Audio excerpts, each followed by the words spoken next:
How did the market move at all after the first weekend following the All-Star break in Major League Baseball? Teams nearing 100 games played of 162 in the long regular season that is MLB. The team at the top stays at the top. The Dodgers sweeping the Red Sox in the first weekend following the All-Star break, plus 320. LA needed it. They entered the break dropping 8 of its last 11, but a sweep over Boston. They're less than $1 in front now of the Phillies. They were a full dollar at the break, plus 420 for the Phils, now 4-1. Yankees still third best price. Orioles still the fourth best price. And Atlanta rounds out the top 5. The biggest movement, Donnie, that's the Houston Astros, 20-1 at the All-Star break, a much longer number in the weeks prior. Now, after taking 2 of 3 in the opening weekend after the break from Seattle and tying the Mariners atop the American League West, the Astros 14-1, sixth best price to win the World Series in 2024.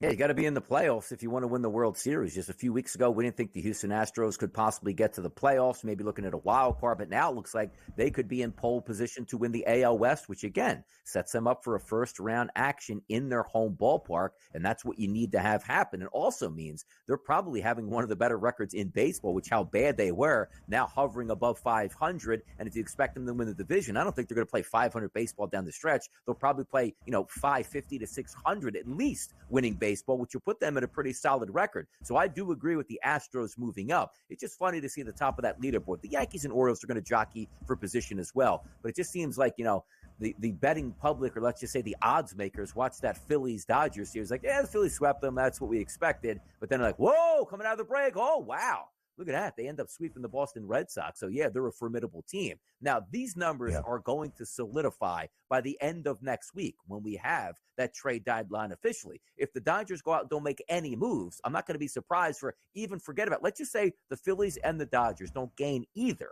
Like, neither team says, okay, the Phillies are 6.5 or whatever games up on the Dodgers. I didn't check what they were today. It's where they were last week. And then you filter in that they didn't make any moves and say, okay, they're not going to be plus 320 and 4-1 come the trade deadline. The Phillies will probably go neck and neck, if not take the lead on the Dodgers at that point. But we are waiting for the other shoe to drop. And that's the deadline for the Dodgers to go out and wow everybody with a player they get. 1 week from tomorrow, July 30th, the trade deadline in Major League Baseball. I hope at some point this week our MLB insider returns for the daily basis so we can ask those questions.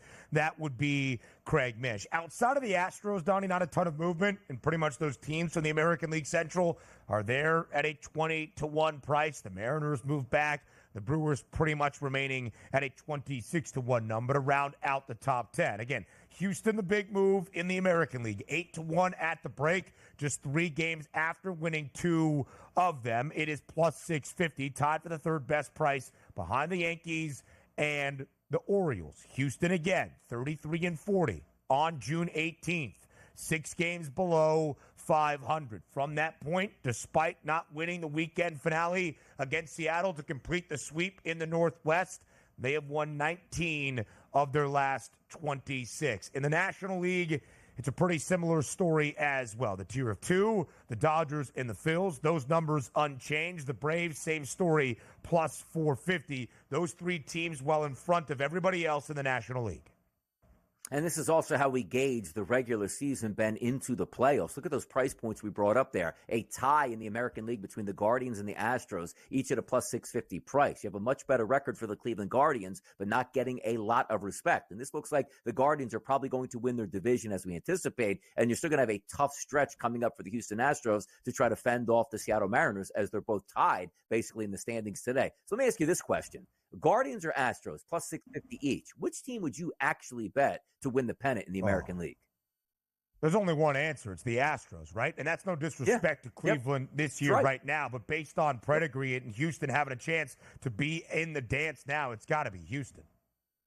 Yeah, no, I completely agree because you see those. I was interested to see that price point when it came back at those numbers, and it wasn't even like a thought process like, ooh, I wonder who I would take. No, it stood right out to me. It's the Astros because that pedigree of winning World Series, and also now that they're back in it, we're 3 weeks ago from that organization having meetings, Ben, saying, what are we going to do with the deadline? Who can we get rid of? To now restructuring everything, going like, we got a chance to make another run here. Who are we adding onto our roster at this point? So what an interesting dichotomy of just a couple weeks it makes for the Astros, going from sellers now to we can actually win this thing. It's pretty crazy. They got to buy some arms. We expect pitchers to be at a premium ahead of the trade deadline, and maybe a bat or two going around as well.